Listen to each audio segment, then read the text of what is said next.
welcome to the Most Excellent 80s Movies podcast on the Most Excellent Podcast Network. It's the podcast where a filmmaker and a comedian watch over the 80s movies we love with 2018 eyes. You see, it's as if the movies of the 80s are a package that we have been asked to look after. And whether that package contains a whole bunch of heroin or the love of a human child is what we are about to discover. This is episode 21, 3 Men and a Baby, a movie selection from 1987. Touchstone Pictures presents Tom Selleck, Steve Guttenberg, Ted Danson. Dad! Ooh, Angela, you look different. What happened? I'm dressed. That's it. 3 incredibly eligible men hoping to meet some incredibly perfect women. So many women in so little time. Now, at last, they're about to find that one girl who will sweep them off their feet. That's a baby. It's a baby. Of course it's a baby. It's your baby. No, it's not my baby. It's Jack's baby. The child doesn't look anything like me. I have more hair. I want to see the way you 3 big guys handle this one. I had to go to 3 different places, buy 4 different kinds of formula, 2 different kinds of diapers, bottle, towel, nipple. You do realize you did a doodle. Doodle, yes, doodle. You haven't been able to work or to sleep. And there's been all over this place for days. I build 50-story skyscrapers. I assemble cities of the future. I can certainly put together a diaper. Will somebody please tell me what the hell is going on around here? Figure it out for yourself. Are they always this strange? Yes. Since they got involved with another woman. Touchstone Pictures presents 3 normally intelligent men and 1 little girl. So, what do you want to do? They're about to discover the only thing worse than raising her Oh, no, please, not on the silk sheets. is losing her. We should be her family. And let me tell you, the first time you get a word daddy, I don't care who you are. Your heart just melts. Can you drive a little faster, please? Touchstone Pictures presents a comedy about 3 dedicated bachelors and the one woman in the world they couldn't live without. Good night, sweetheart. Well, it's time to go. I hate to leave you, but I really must say, good night, sweetheart. Good night. 3 men and a baby. I think she did a doodle. Your turn to change her.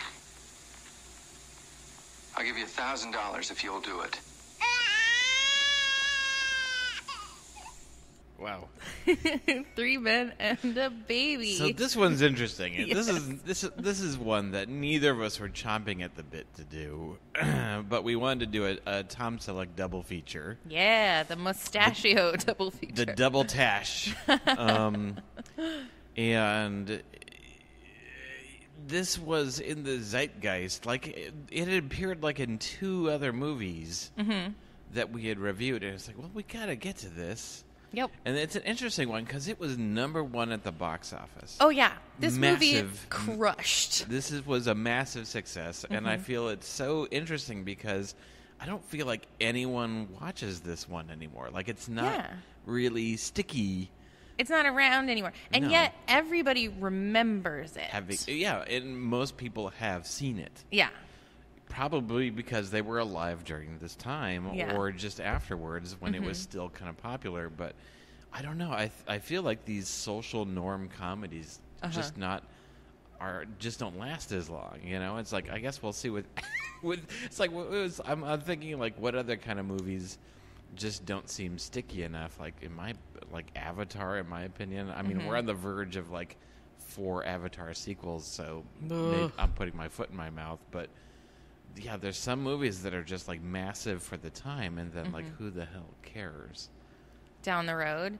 Well, yeah, and I think that this is a good example in a not too gross way of something that we can talk about, you know, that it's no longer at all relevant, but at the time... Like this would have been a good double feature with like Mr. Mom. Yes, exactly that. And yet, if we're going to talk about that, did you see Incredibles 2?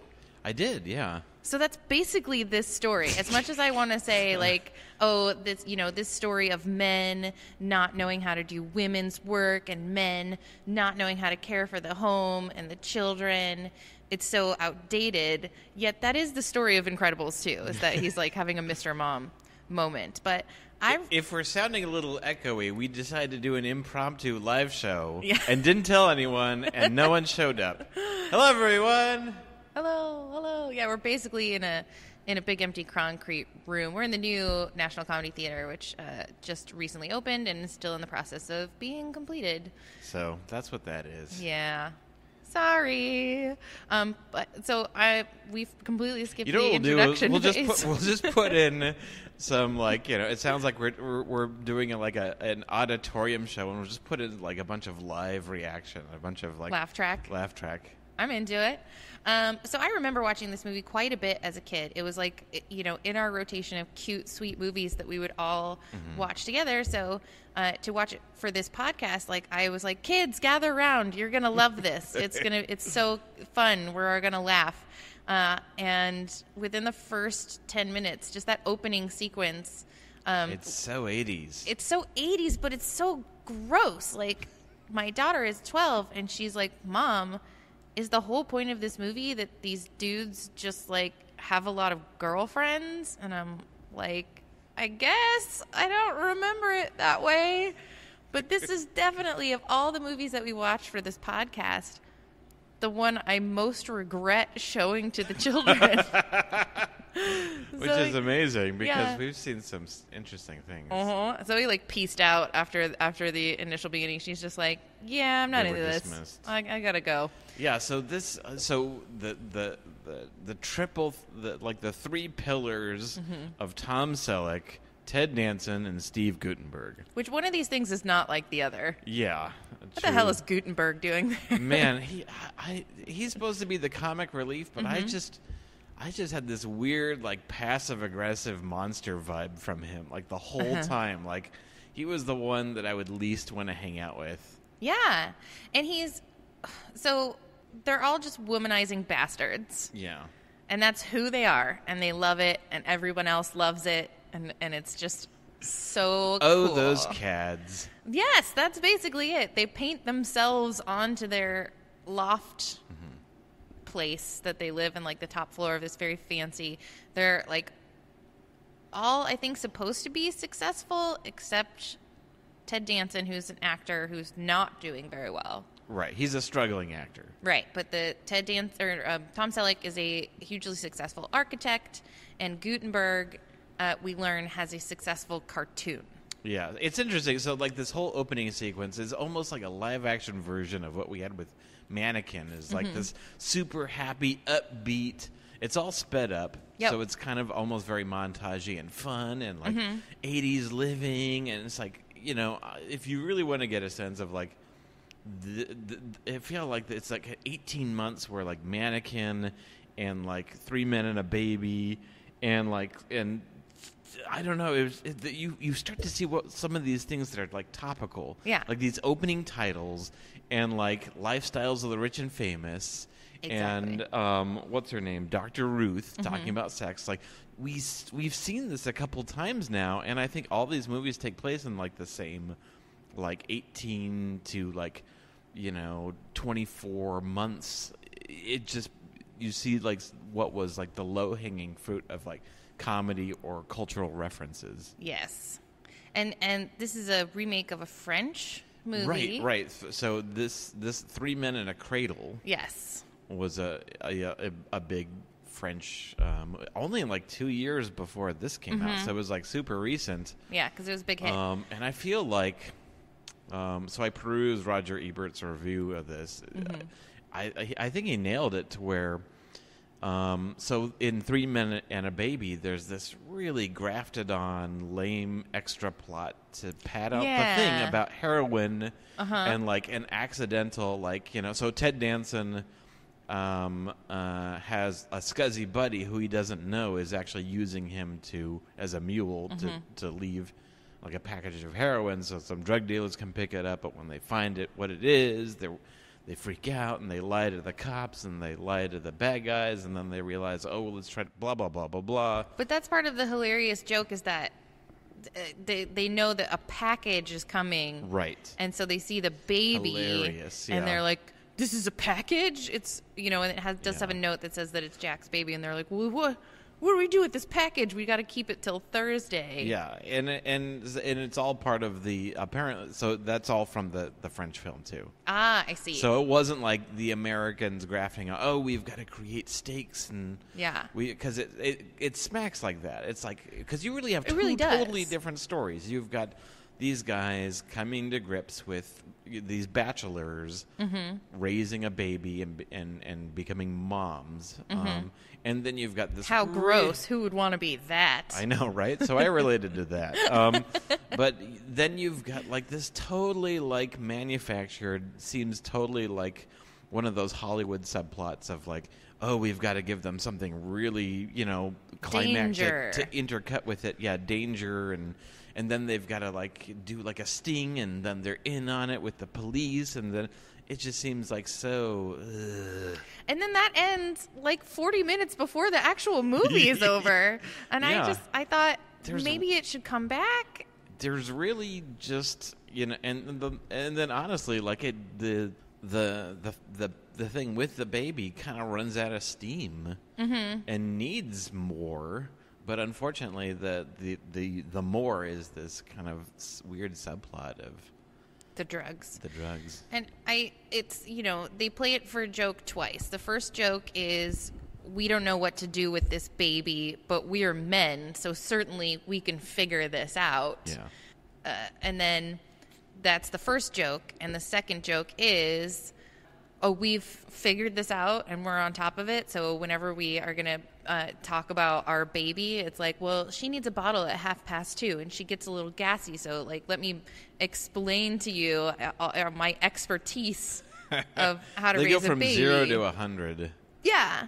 And so that's the joke. It's two jokes, but there are lots of moments where they turn to the women in their lives and they do two things, which I find are really strange. So the woman who I think was she their neighbor, or is she like the building manager? Oh, Mrs. Hudson? Yeah, I think the building manager. Yeah, she comes up and she gives them the package that's heroin. And she sees the baby and she's unknowingly. Like... Yeah. She's not a huge fan of heroin. No. Actually, we never covered that, so... No, well, we don't know. We don't know. She might... We shouldn't judge. She might love it. But she's like, do you want me to help with the baby? Do you want me to help change her? Do you want me to... I'll watch her for you. And they're like, no! Get out of here! How... No! Just stop! Be gone! And then he calls both his sometimes girlfriend and then later Ted Danson calls his mother, and they're like, you gotta help us. Yeah. You know what to do. You're a woman. You gotta do this for me. And both the girlfriend and the mom are like, you're on your own. You're a grown up. You gotta grow up. You can figure this out. Yeah. And it's so weird, but there's a whole party scene where it's Tom Selleck's Pete Mitchell is his name. Mm-hmm. It's his 45th birthday. I don't know. And they have this huge party, and there are many gross things that happen at this party. Of course, they're all milling around, and there's like a jillion people in their house. And Ted Danson's like schmoozing all the chicks, like, "Hey, a Manhattan, hugely expensive Manhattan loft that they share. That's enormous. Yeah, so the three of them, like a greenhouse. Yeah, it's interesting. Like the three of them are all really well off, or more or less, and then they've decided to split this like huge multi-million-dollar condo, so they can have these giant parties. Yeah. So Ted Danson's schmoozing the chicks.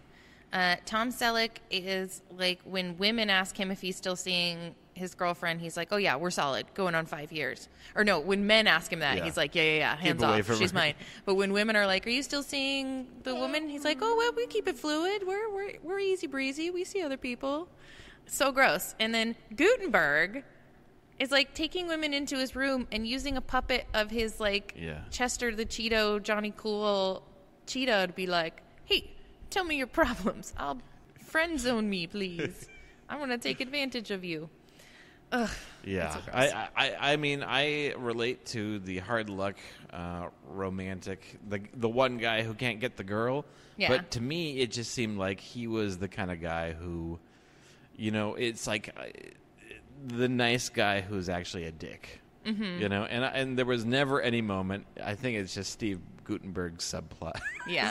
subtext, and he just seemed like he really didn't care about people, and he was actually an emotional monster. Again, this is just my extra read. Yeah. Maybe I was inventing things to. No. To I get was totally with you. He was about. the most rejecting of the baby, and constantly using comedy as kind of a shield. Yeah, and he was also the last one to be like, no, I like the baby. Like, Tom Selleck is immediately like, I love this baby. I want this baby to be... He's the one who suggests, let's keep this baby, let's all be a family together. It's the mustache. It is. It's full of sensitivity. Each bristle is made of sensitivity. But I will say the kids did think the scene where they're trying to put a diaper on the baby and they're like throwing cotton balls at it, and then they like use a turkey baster and like hold it up in a tub. The kids thought that was hilarious. Oh yeah, I mean that was a cornerstone of the trailer, and I think the French trailer too. Yeah, and that's the cutest part. That's the best part. The best part is like the honest parts, where it's like, it's them dealing, these bachelors dealing with kids it's probably not too far off if suddenly I had a baby thrust upon me. I would be searching YouTube and freaking out and doing similar kind of things. How do I hold this life form? Yeah. Unsuccessful. Diapers are fairly complicated and Yeah, I mean, it's not like I haven't seen Mr. Mom in like 100 years, but I love it. I love Mr. Mom, and it is so equally it's not problematic. like people are socially judging them like a comedy of social norms. It's them just not knowing how to do this thing that everyone else does. And I think some of that stuff still works and still translates. Yeah, I think so too, and I really like it after the whole heroin thing is behind us, which is hilarious. Like I find it really comical how they like all come together to use their skills, and then Gutenberg screws it up. Like all he has to do is stand there with the camera and not fall over, and he falls over. Yeah, get it together, Steve Gutenberg. But once that's all behind them, they have all these really happy times where they're with the baby. She's got a tiny little construction hat on the construction site, and they're like really sharing the responsibility. They're taking her to the park and using her to schmooze women again, and they're happy and they're making it work. And I really like those parts. Or as much as I don't like the premise and some of the ways that it is handled, I like this idea that there's no like wrong way to make a family, and that all these adults come together to love the baby and care for it, and they're like, you don't have to be a certain way. Like, we can take care of the baby and make it work for our lives, and they do, and I like that. Yeah. I wish that the movie would have spent more time exploring the mom who dumped this kid off them. She basically, I can't handle it anymore. And then at the end, it's like she wants to take the baby back. Yeah, she shows back up. And she still freaks out and then kind of wants to give the baby back or needs their help. And they immediately accept her because they want the baby in their lives. And I wish that they had explored a little more of that instead of it being kind of rushed at the end. A little more of should she have custody of this baby and them wanting custody of it, not to get too heavy of it, but she dumped the a 6-month-old off. Even I wouldn't have done that, in a bassinet with a note. And also, like, I had the question, how long has it been?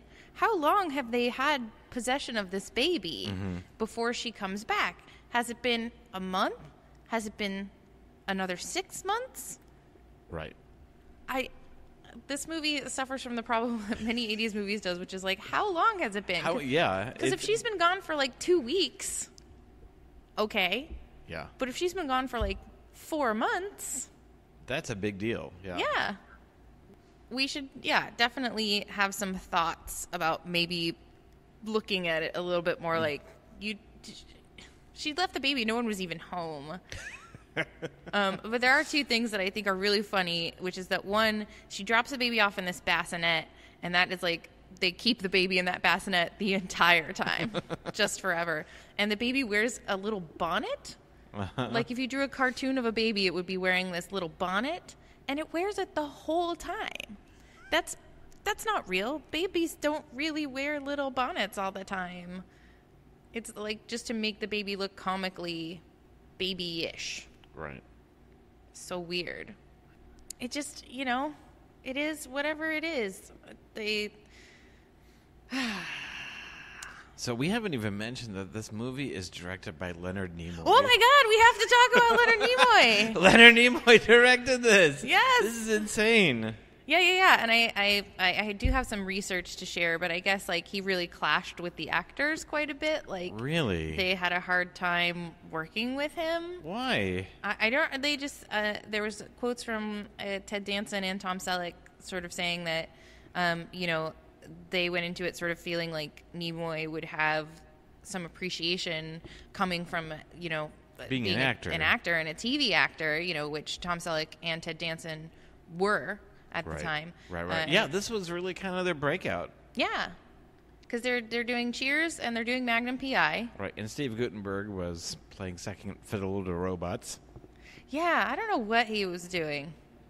But, and I do have some fun information on, like, alternate casting stuff. But, yeah, I did read that Let's get into it. They clashed a bit. Why? I don't know. Like, there wasn't more about it. But they did say that they had a hard time with him as a director. Well, maybe he was too used to dealing with William Shatner. Yeah. And had to use a firm hand. Yes. He became a control freak. Yeah. This is the highest grossing remake of a French film in U.S. box office history. Yeah, this movie crushed. It wasn't even like, up for debate. This was number one. Yep. What was it, 1987? 1987. $11 million budget, made $10 million in its opening weekend, and grossed $167 million. And the cumulative worldwide gross was $242 million. So it is a screaming success, which probably is why they made a sequel really quickly afterwards, which is the same thing with, like, Look Who's Talking and then Look Who's Talking 2. They're like, oh, my God, people love it. Get another one. Go, go, go. So Three Men and a Little Lady comes out pretty quick after this. So this is, do you know the thing about the ghost? Yeah, and I didn't even catch it this time. Like I remember when the whole ghost in Three Men and a Baby, going through, like, my friend Craig, who you know, and his dad had it on Laserdisc, and we were trying to go frame by frame and trying to find it. The ghost. And I didn't even. I was aware of it, but I didn't even catch it this time around. Yeah. So it was like the news. Ghost. Oh yeah, it's so ridiculous. It was like people cared about whether or not there was a ghost. Of like movie rumors for a long time. This was like in the top 10. Yeah. For decades. And so basically in the scene where Jack, Ted Danson, is talking to his mom, supposedly you can see a ghost outside the window, and it's like the figure of a man, and there's all this, it was a crew member who died on the set, the very dangerous set. It was a munchkin who hanged himself and still haunts the set. And what it is a cardboard cutout of Ted Danson. Yeah, which you can see in the movie. You see it. I did catch that. Yeah, you see it in the movie, but I just think it's so interesting that it was, people like went nuts about there being a ghost in this thing. The Pampers Company paid $50,000 for their brand of diapers to be the diapers used in this movie. That's great. The woman who played Tom Selleck's love interest, Margaret Collin, is his non-exclusive girlfriend in this movie, but she's also the girlfriend of Magnum P.I. And she's his girlfriend on Blue Bloods, which is a show that's really happening now. Yeah. Don't you think that's weird? I didn't know that. Wow. And then here we go with some alternate casting. You think they have an open relationship? Yes, they do. And like in real life. I also read that to prepare for the movie, Tom Selleck and Steve Guttenberg, who were like bad boys about town, had to take Ted Danson, who is like a longtime married to Mary Steenburgen, and they're like, come on, we're going to take you out. We're going to show you like what it means to be a sleazeball. And they like took him out like to all these clubs and stuff. And I just thought that was kind of cute that it was like the opposite of their real life, personalities. Okay, so other Let people... me say, when they're doing fast-forwarding acting, Yeah. Ted Danson's definitely the best. Like, he just physically is better at doing comedy sped up. Yeah, he's great. And I like, who knows where Gutenberg is now? I truly don't. But both Tom Selleck and Ted I hope Danson Gutenberg's are eating still... food. I hope he's okay. I'm sure he's fine. Yeah. Like, he just and walks... Ted Danson's really charming, but he just towers over everyone Yeah. in that montage, and it just looks like he's...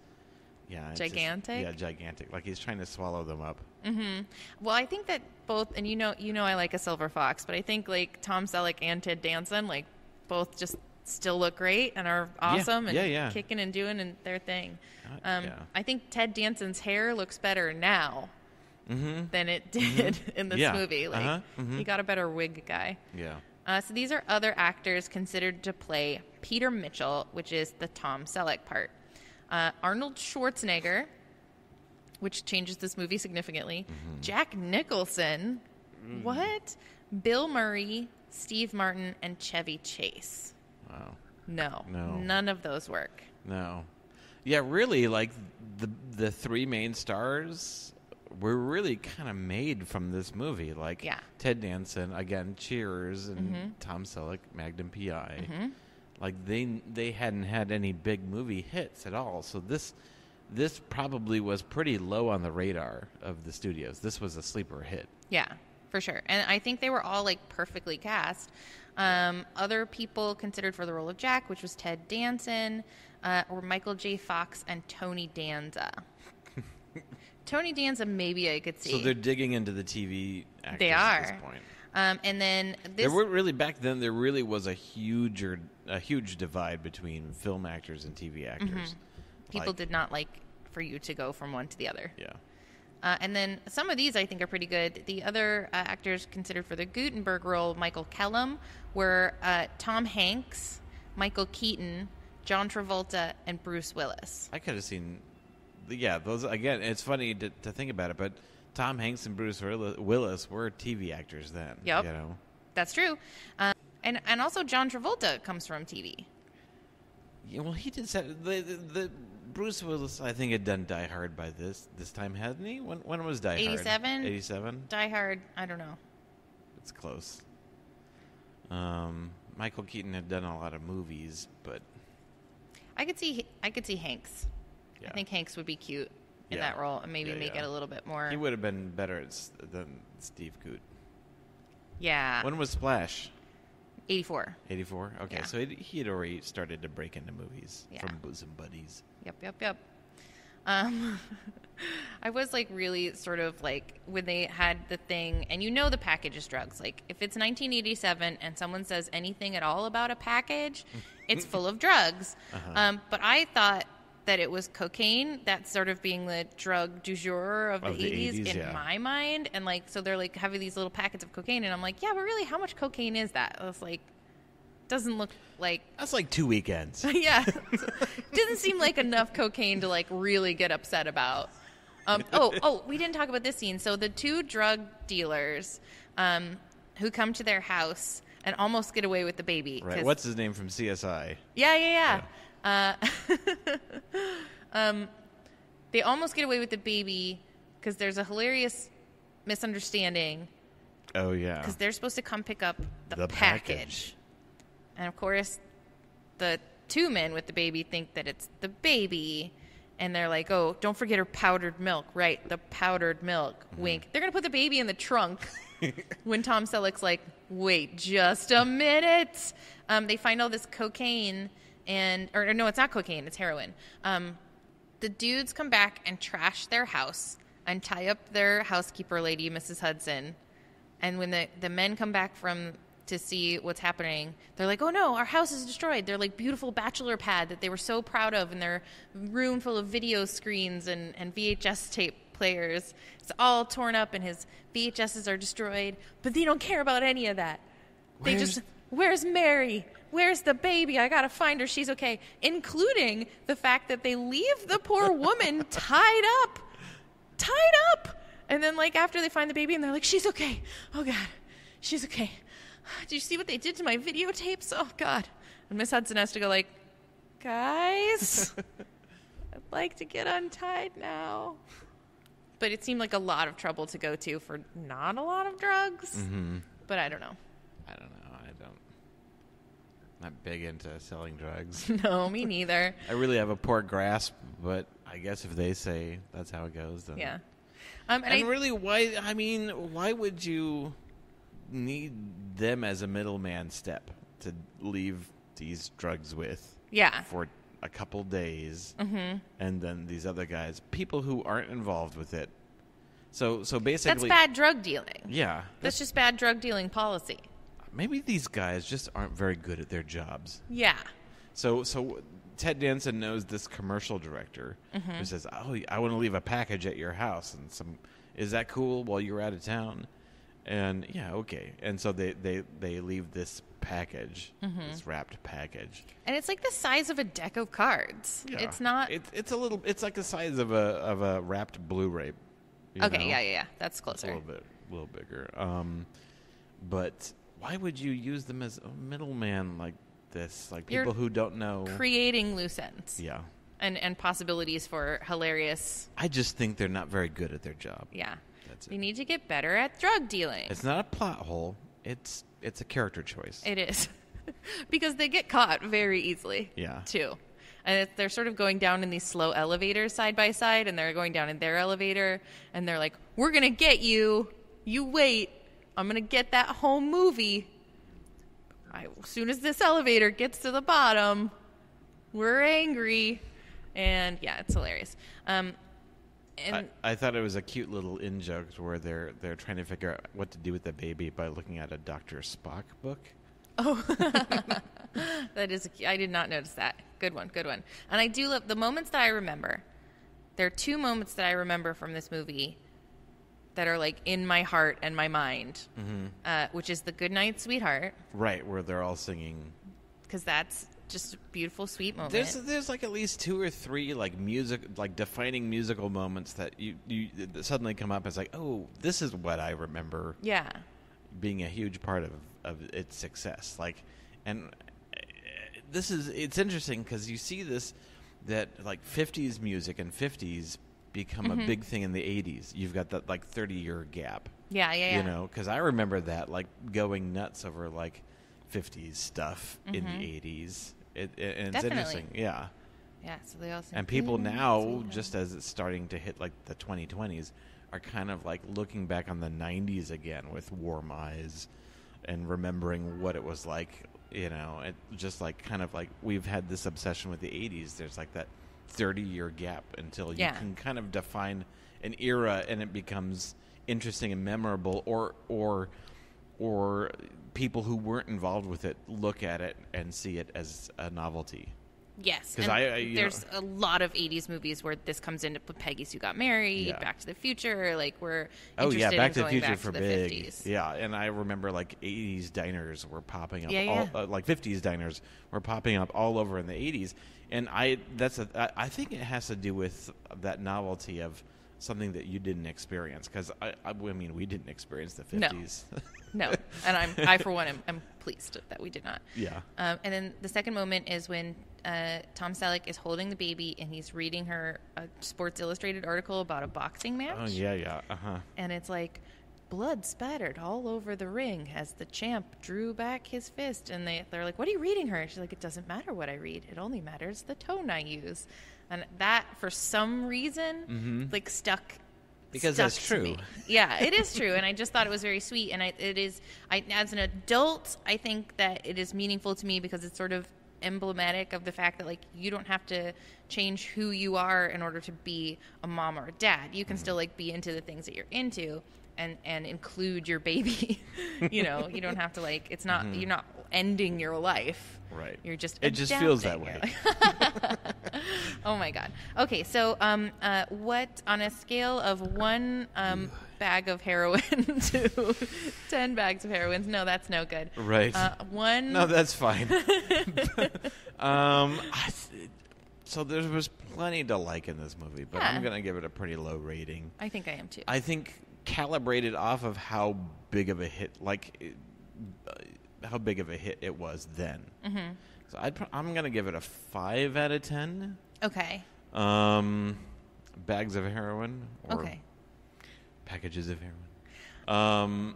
Yeah, there's plenty that's charming, but it's maybe 30 minutes out of this 2 hours.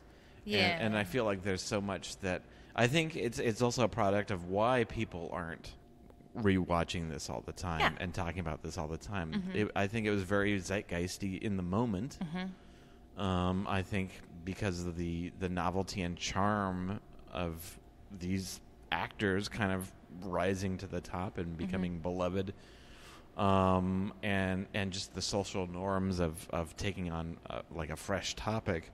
I feel like some of that novelty doesn't exist anymore, and I feel like there's better Ted Danson and Tom Selleck experiences now. Yes, you know, and then they were able to overlook like the really clumsy drug subplot. Mm-hmm.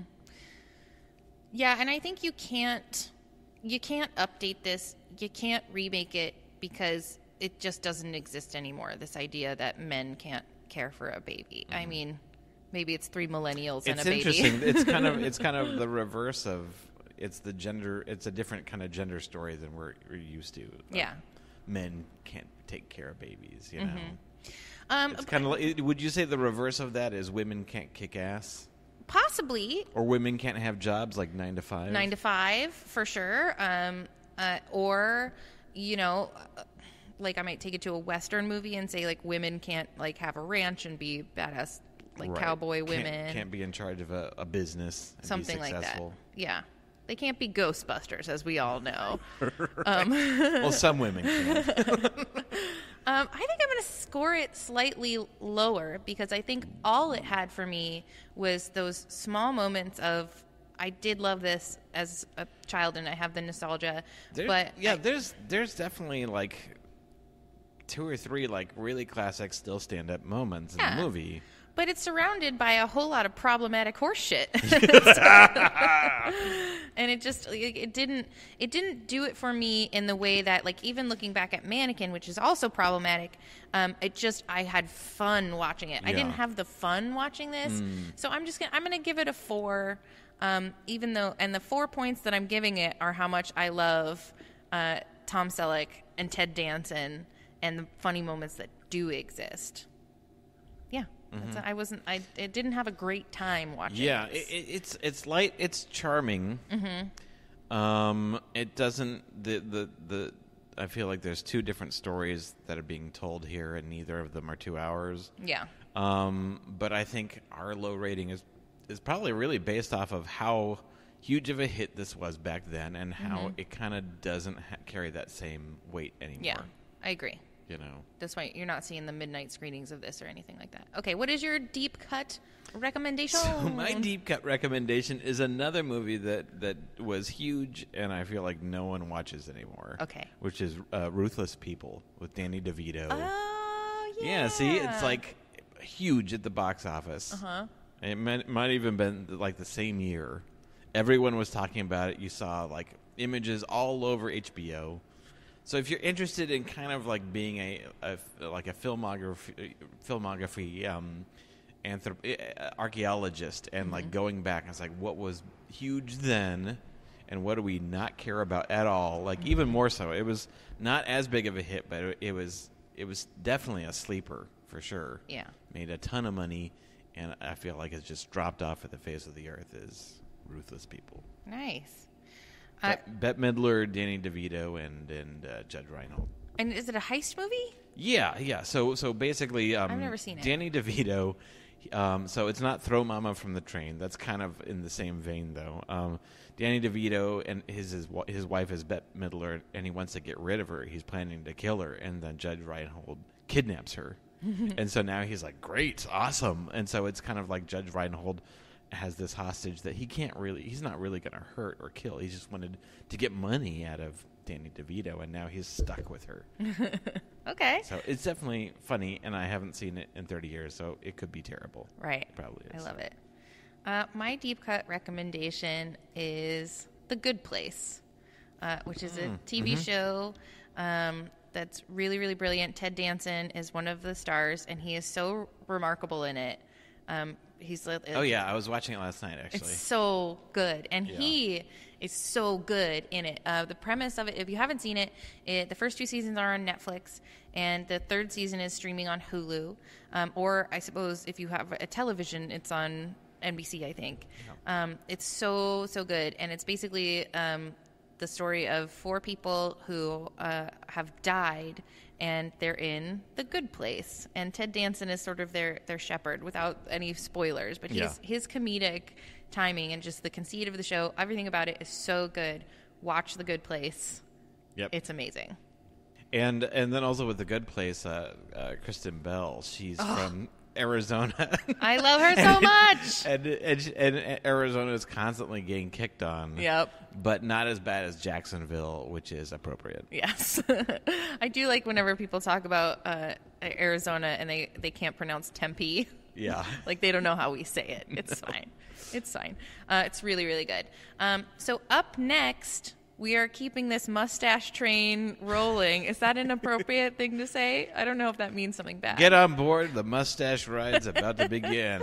We were watching a movie called Runaway from 1984. And an exciting, obscure sci-fi movie of craziness. And I loved it. Written and directed by Michael Crichton, the Michael Crichton, author, creator of Westworld, Jurassic Park, everything Michael Crichton. Yay! It's going to be nuts. It's going to be so good. You can find me, Krissy Lenz, comedian, at NCT Phoenix, National Comedy Theater Phoenix, nctphoenix.com. You can find Nathan at Squishy Studios. Everything is Squishy Studios at Instagram, Facebook, the website, Making Our Movies, squishystudios.com. Yay. Find us, Most Excellent Pod, every place you get podcast, but we're also on Instagram. It's Most Excellent Pod. On Facebook, we have a group for the whole Most Excellent Pod group, and then also for Most Excellent 80s. You can find that on Facebook's links in the blog post on mostexcellentpod.com.